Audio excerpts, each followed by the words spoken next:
नमस्कार दोस्तों। यह क्षेत्रफल सीरीज धमाका में चतुर्भुज का भाग फर्स्ट है और इसमें हम पढ़ेंगे यहाँ पर समचतुर्भुज। ठीक है, तो पहले आप ये समझ लें कि समचतुर्भुज होता क्या है। तो जिस चतुर्भुज की चारों भुजाएं कैसी हों, आपस में बराबर हों और दोनों विकर्ण एक दूसरे को समकोण पर समद्विभाजित करते हों, उस चतुर्भुज को हम क्या कहते हैं? समचतुर्भुज कहते हैं। ठीक है, जैसे मैं यहाँ पर आकृति बना देता हूँ। ये मैं यहाँ पर एक आकृति बना दी। ठीक है, जैसे ए बी सी डी। ठीक है, एक समचतुर्भुज है जिसके यहाँ पर चारों भुजाएं कैसी होती हैं? समान होती हैं। ठीक है, और जो दोनों विकर्ण होते हैं, मतलब विकर्ण ए सी और विकर्ण बी डी, ये क्या करते हैं? एक दूसरे को समकोण पर समद्विभाजित करते हैं। मतलब जहां पर भी काटते हैं वहां पर 90-90 डिग्री का कोण बनता है। और दूसरा क्या है? समद्विभाजित करने का मतलब ये है, जैसे ओ पर एक दूसरे को काट रहा है तो जो ए ओ और ओ सी का जो वैल्यू बनेगा वो कैसा बनेगा? बराबर बनेगा। ठीक है, इसी प्रकार बीडी जो विकर्ण है उसका ओबी वाला भाग और ओडी वाला भाग कैसा बनेगा? यहाँ पर बराबर बनेगा यहाँ पर। ठीक है, तो ये क्या है? समचतुर्भुज का हो जाता है। ठीक है, फिर इसके यहाँ पर क्या है? फॉर्मूले पर आते हैं। तो फॉर्मूले में यदि हम यहाँ पर देखें तो पहले अपन जैसा देखते हैं समचतुर्भुज का क्षेत्रफल। समचतुर्भुज का क्षेत्रफल बराबर क्या होता है? दोनों विकर्णों का गुणनफल अपॉन में 2। मतलब अपन यहाँ पर इसको लिख सकते हैं हम यहाँ पर 1/2 D1 इंटू D2। D1 मतलब पहला विकर्ण और D2 मतलब यहाँ पर दूसरा विकर्ण और 1/2। ठीक है, दूसरा समचतुर्भुज का परिमाप। परिमाप मतलब चारों भुजाओं का योग। अब चूंकि इसकी चारों ही भुजाएं समान होती हैं इसलिए समचतुर्भुज का क्षेत्रफल क्या बनेगा? 4 गुणा भुजा या भुजा गुणा 4 हम यहाँ पर कर सकते हैं। ठीक है, इसके बाद अगला जैसे आता है अपना विकर्णों पर बने वर्गों का योग। ठीक है, जो बराबर जो होता है वो भुजा के वर्ग इंटू 4। जैसे पहला विकर्ण यहाँ पर D1 है तो D1 का स्क्वायर, दूसरा विकर्ण यहाँ पर D2 है तो D2 का स्क्वायर। जो इन दोनों का जो योग होता है वो भुजा के वर्ग के 4 गुने के बराबर होता है। मतलब 4 इंटू भुजा जैसे ए है तो ए स्क्वायर। ठीक है, ये भी अपना काम का है जो कि हमको जरूरत इसमें पड़ेगी। ठीक है, तो इन फॉर्मूलों की जरूरत आपको यहाँ पर आगे पढ़ने वाली है। ठीक है, चलते हैं आगे देखें तो पहला आज का पहला प्रश्न है हमारा, एक समचतुर्भुज के विकर्ण क्रमशः 16 सेंटीमीटर तथा 12 सेंटीमीटर हैं, तदनुसार उस समचतुर्भुज का क्षेत्रफल कितना हुआ? ठीक है, तो विकर्ण 16 मतलब पहला विकर्ण 16 है, दूसरा विकर्ण क्या है? 12 है और इसका क्षेत्रफल आपको चाहिए। तो आप जानते हैं समचतुर्भुज का क्षेत्रफल बराबर क्या होता है? 1/2 D1 इंटू D2, जो अभी हमने पढ़े यहाँ पर। D1 मतलब पहला विकर्ण, D2 मतलब दूसरा विकर्ण।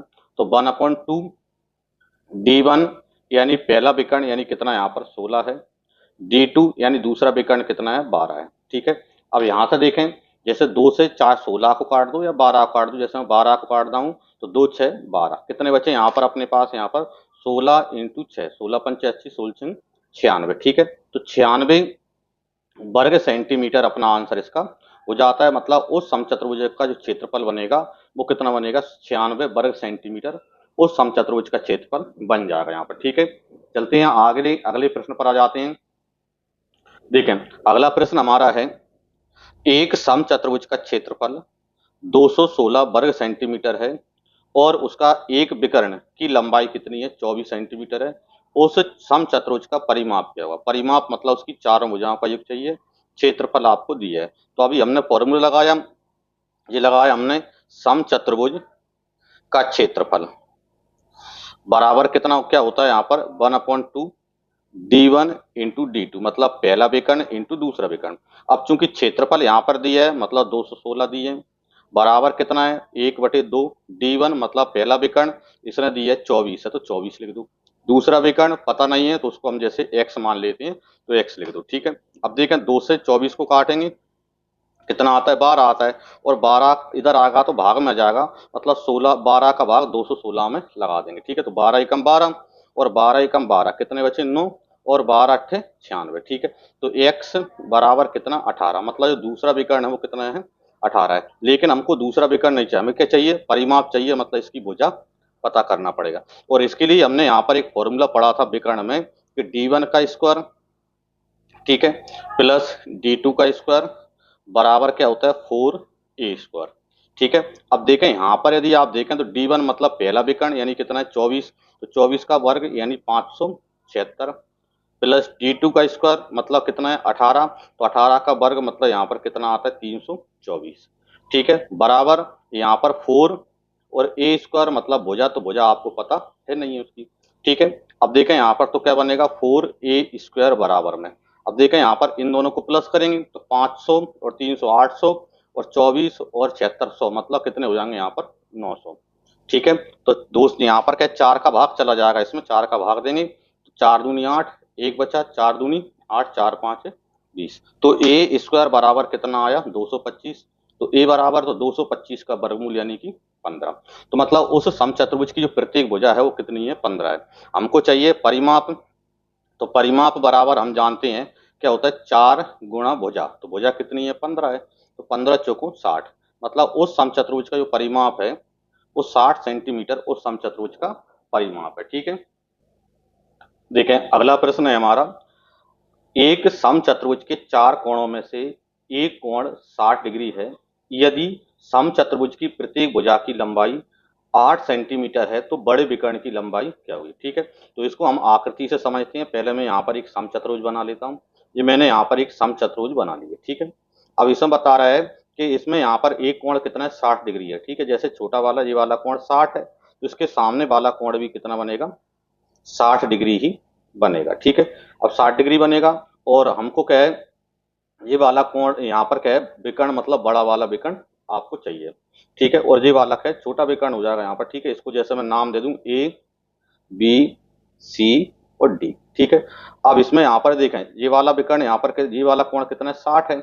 ठीक है, तो ये यहाँ पर अब मैं यदि आपको यहाँ पर देखें त्रिभुज ए बी डी में, ठीक है, थोड़ा त्रिभुज किसमें ए बी और डी में, यदि आप इस वाले भाग में यदि आप देखो तो इस वाले भाग में यदि हम देखें तो इसमें यहाँ पर भुजा ए बी और भुजा ए डी कैसी है समान है, और समान है तो हम जानते हैं कि त्रिभुज में समान भुजाओं के सामने के आमने सामने के कोण भी बराबर बनेंगे। तो देखो त्रिभुज के तीनों कोणों में से एक कोण 60 है, बाकी बचा 120, क्योंकि तीनों का कोण का योग 180 होता है। तो 180 में से 60 निकले 120 बचा, तो 120 का आधा बी पर बनेगा और आधा डी पर बनेगा, मतलब ये भी दोनों कितने बनेंगे 60-60 डिग्री बनेंगे। तो इसका मतलब ये निकला कि त्रिभुज ए बी डी एक समबाहु त्रिभुज है, मतलब यहाँ पर भुजा ए बी बराबर भुजा ए डी बराबर बी डी। ठीक है, तो ए बी और ए डी तो आपको पता ही है कि भुजा कितनी है 8 सेंटीमीटर, इसका मतलब विकर्ण इसका छोटा विकर्ण है वो बी डी भी कितना है 8 सेंटीमीटर विकर्ण है। तो इसका मतलब ये है कि इसमें आपको भुजा पता है 8 सेंटीमीटर है और एक विकर्ण पता है 8 सेंटीमीटर है, दूसरा विकर्ण बड़ा वाला आपको चाहिए। तो इसके लिए आप जानते हो क्या होता है D1 का स्क्वायर प्लस D2 का स्क्वायर बराबर में 4A स्क्वायर। D1 पहला विकर्ण, D2 दूसरा विकर्ण और A मतलब भुजा। तो D1 तो इसका पहला विकर्ण एक कितना है 8, तो 8 का वर्ग 64। ठीक है, प्लस D2 का स्क्वायर मतलब दूसरा विकर्ण आपको पता नहीं, जैसे हमने x मान लिया तो x का वर्ग बराबर 4A स्क्वायर। तो A मतलब इसकी भुजा, तो भुजा कितनी है 8 है, तो 8 का वर्ग यानी 64। ठीक, ठीक है, तो कितना बनता है यहाँ पर देखो इसको उधर ले जाते हैं तो एक्स स्क्वायर बराबर, ठीक है 4 के इसमें इंटू करेंगे तो 4 चौको 16, 4 से 24 और 1 25 मतलब 256, और 64 को उधर ले जाएंगे तो माइनस का हो जाएगा। ठीक है, तो एक्स स्क्वायर बराबर क्या बनेगा आपका 256 में से 64 कम करेंगे 2, 15 में से 6 यानी कि 9 और 1। ठीक है, मतलब 192। तो एक्स स्क्वायर बराबर 192, तो एक्स बराबर तो 192 का हम क्या करेंगे यहाँ पर वर्गमूल लेंगे। तो 192 के आप क्या करें यहाँ पर पहले फैक्टर करेंगे, तो फैक्टर करते हैं 2 से काटते हैं, दोनों 18 2 6 12, पर 2 से काटते हैं क्या कितना आता है यहाँ पर 2 चौको 8 और 2 8 16, पर 2 से काटते हैं कितना आता है 24 आता है, फिर 2 से काटते हैं कितना आता है 12 आता है, फिर 2 से काटते हैं 6 आता है और फिर 2 से काटते हैं तो 3 आता है। 2 2 के 1 2 3, तो 3 2 2 किया जाएंगे तो 2 चौको 8 और 1 3 रह जाएगा, मतलब रूट में 3, तो 8 रूट 3 इसका बड़ा वाला विकर्ण हो जाएगा। ठीक है, यही हमारा आंसर इसका बन जाएगा। देखें तो अगला प्रश्न है हमारा, एक समचतुर्भुज का परिमाप 146 सेंटीमीटर है और इसका एक विकर्ण 55 सेंटीमीटर है, दूसरा विकर्ण क्या होगा। अब इसका देखें, समचतुर्भुज का परिमाप मतलब चारों भुजाओं का योग 146 है, मतलब 4a बराबर कितना है 146। तो a बराबर मतलब 4 का भाग देंगे यहाँ पर, तो a बराबर कितना बनेगा यहाँ पर 146 और बटे में 4। ठीक है, कट रहा है तो इसको काट दो यहाँ पर, जैसे 2 से काट दो, 2 दूनी 4 और 2 से काटते हैं 2 7 14, 2 3 6। ठीक है, अब 73/2। ठीक है, तो ए आ गई इसकी। दूसरा, इसका एक विकर्ण मतलब यहाँ पर जैसे d1 बराबर यहाँ पर कितना दिया है 55 दिया है, और दूसरा विकर्ण मतलब d2 बराबर आपको पता करना है। ठीक है, तो इसके लिए अपने पास फॉर्मूला अपन जानते ही हैं, क्या होता है d1 का स्क्वायर प्लस d2 का स्क्वायर बराबर क्या होता है यहाँ पर 4a स्क्वायर। ठीक है, तो यहाँ पर देखो d1 मतलब पहला विकर्ण यानी कितना है 55 है, तो 55 का वर्ग।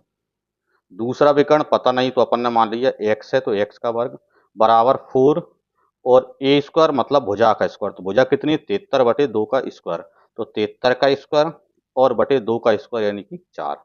ठीक है, तो यहाँ पर यदि हम देखें तो 4 से 4 तो कट जाएगा।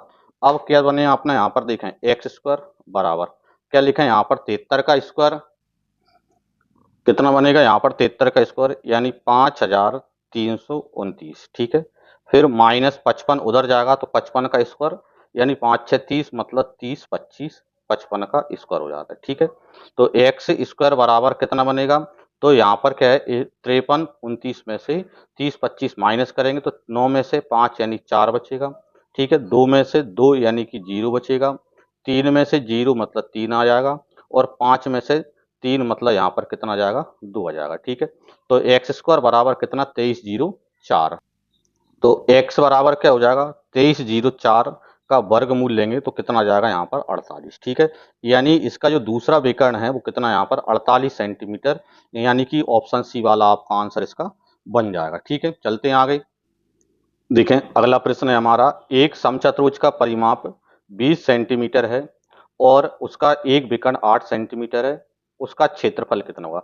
देखें परिमाप 20 है मतलब चार भुजाओं का योग 20 है, तो एक भुजा तो 4 का भाग देंगे यानी 5। ठीक है, यानी इसकी जो भुजा है वो तो कितनी आ जाएगी 5 आ जाएगी। दूसरा, एक विकर्ण यहाँ पर दिया है d1 बराबर कितना दिया है 8 दिया है, और उसका क्षेत्रफल हमको पता करना है। ठीक है, तो क्षेत्रफल पता करना है तो इसका मतलब सबसे पहले हमको दूसरा विकर्ण d2 चाहिए। तो इसके लिए हमने पढ़ा है क्या होता है कि d1 square plus d2 square बराबर 4 स्क्वायर, तो d1 स्क्वायर मतलब 8 का स्क्वायर यानी 64, d2 स्क्वायर जो पता नहीं हमको तो d स्क्वायर बराबर 4, और a स्क्वायर मतलब 5 का स्क्वायर यानी 25। ठीक है, तो d स्क्वायर बराबर देखो 5 का स्क्वायर 25, 25 चौको 100, और 64 उधर जाएगा तो 100 में से 64 कम करेंगे 36 आ जाएगा। तो इसका मतलब ये है कि d बराबर क्या बनेगा 36 का वर्गमूल यानी कि 6। ठीक है, अब इसका हमको क्या मतलब दूसरा विकर्ण जो आपको मिल गया, लेकिन हमको चाहिए समचतुर्भुज का क्षेत्रफल।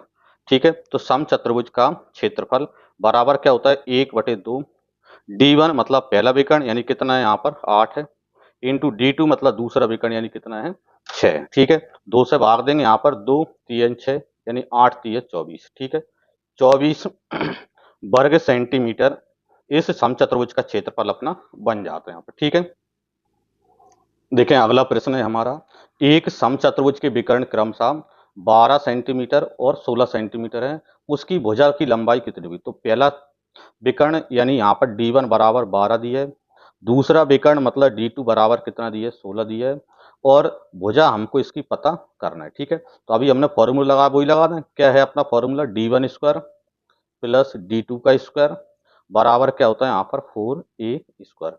d1 पहला विकर्ण का वर्ग यानी कितना आएगा 12 का वर्ग 144, प्लस d2 मतलब दूसरे वर्ग विकर्ण का वर्ग मतलब 16 का वर्ग यानी 16 16 256। ठीक है, बराबर 4a, तो a का वर्ग तो अपन को a की वैल्यू मालूम करना है। ठीक है, अब आप चाहो तो पूरे में 4 का भाग दे रहा है, 4 का भाग दे तो 4 से देंगे 4 6 24, 4 चौको 16, 4 से देंगे तो 4 3 12 और 4 6 24। ठीक है, यानी कि इसका मतलब ये है कि यहाँ पर a स्क्वायर बराबर कितना बना 36 प्लस 64 यानी कितना 100। ठीक है, यानी यहाँ पर a स्क्वायर बराबर 100, तो a बराबर तो 100 का वर्गमूल यानी कि 10। ठीक है, यानी उस चतुर्भुज की जो भुजा है वो कितनी यहाँ पर 10 सेंटीमीटर उस समचतुर्भुज की प्रत्येक भुजा है। ठीक है, आगे चलते हैं। देखें अगला प्रश्न है हमारा, एक समचतुर्भुज का परिमाप 100 सेंटीमीटर है और उसका एक विकर्ण 40 सेंटीमीटर है, उसका क्षेत्रफल क्या हुआ। ठीक है, तो परिमाप 100 है तो इसका मतलब भुजा, तो 100 में 4 का भाग दोगे तो 25, मतलब उसकी भुजा कितनी है, 25 है। एक विकर्ण मतलब D1 बराबर यहाँ पर कितना दिया है, 40 दिया है। अब क्षेत्रफल निकालने के लिए आपको दूसरा विकर्ण यहाँ पर D2 चाहिए। ठीक है, तो हम लगाएं यहाँ पर, तो इसका यहाँ पर क्षेत्रफल निकालना है तो इसके लिए D1 का स्क्वायर मतलब 40 का वर्ग यानी 4 चौको 1600 प्लस दूसरे विकर्ण का वर्ग मतलब D2 का वर्ग बराबर 4 और ए स्क्वायर मतलब 25 का वर्ग मतलब 625। ठीक है, यानी कितना बनेगा यहाँ पर D2 स्क्वायर बराबर 625 का गुणा 4 से करेंगे तो 6 चौको 2400 और 25 चौको 100 मतलब 2500। ठीक है, और 1600 उधर जाएंगे तो माइनस के हो जाएंगे। ठीक है, यानी कि यहाँ पर इसका मतलब ये है कि D2 स्क्वायर बराबर कितना बनेगा, तो 2500 में से 1600 कम करेंगे तो 900। ठीक है, यानी D2 बराबर तो 900 का वर्गमूल लेंगे तो कितना आएगा, 30। ठीक है, अब आपको चाहिए क्या, क्षेत्रफल चाहिए, तो समचतुर्भुज का क्षेत्रफल का फॉर्मूला आप लगा दो। समचतुर्भुज का क्षेत्रफल बराबर कितना है, 1/2 D1 इंटू D2। ठीक है, यानी क्या बनेगा, 1/2 D1 मतलब पहला विकर्ण यानी कितना, यहाँ पर आपके पास 40 है। D2 दूसरा विकर्ण यानी कितना है, 30 है। 2 से भाग देंगे यानी कितना आता है, 15 आता है। यानी कितना बनेगा यहाँ पर, 15 चौको 60 यानी 600। ठीक है, यानी 600 वर्ग सेंटीमीटर उस समचतुर्भुज का क्षेत्रफल अपना हो जाता है। इस प्रकार समचतुर्भुज से संबंधित यह चैप्टर अपना कंप्लीट हो जाता है। यदि वीडियो पसंद आई हो तो इसे लाइक करें, शेयर करें और यदि चैनल को सब्सक्राइब नहीं किया हो तो चैनल को सब्सक्राइब जरूर कर लें। जय श्री राम।